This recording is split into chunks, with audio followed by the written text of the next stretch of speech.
What's up, guys? Unfortunately, Hornets drop a nail-biter 116-114 to the Miami Heat.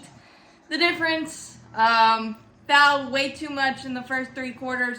We only had 22 free throws. They had 34. We missed 4. They missed 7.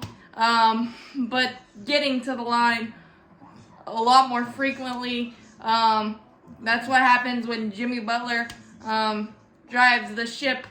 And he did his thing.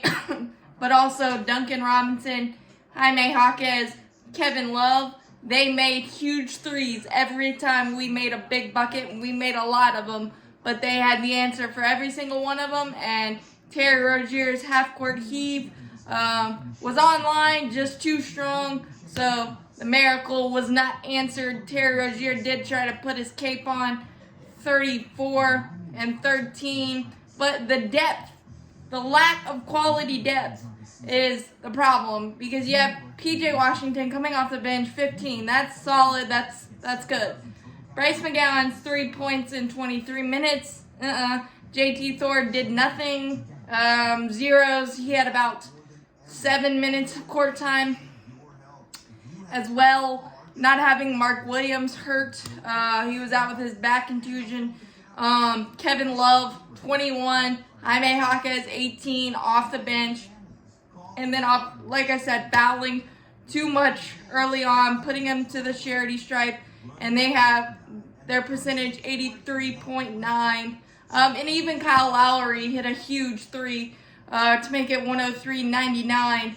But we just couldn't not foul in the first three quarters. We had an excellent fourth quarter, making big shot after big shot. Brandon Miller had a couple huge threes. PJ Washington as well. It just wasn't enough. And they made enough free throws at the end, and we just could not get that big turnover, big steal, or any of that.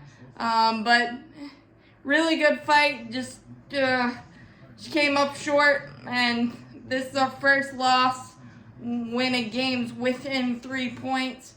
So we know how to win in those situations because we have done it this year. There's just not enough quality depth on that bench to combat the injuries that we have, and that's clear. But really good fight. We only had 10 turnovers after a relatively sloppy first quarter where we had half of our turnovers.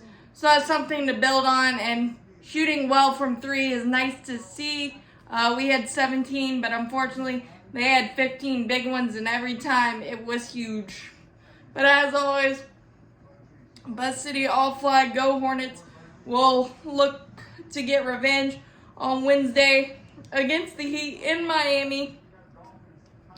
Kind of a basketball version of a baseball double dip against the Heat. We'll see if Bam Adebayo is available, but a really good fight just came up short.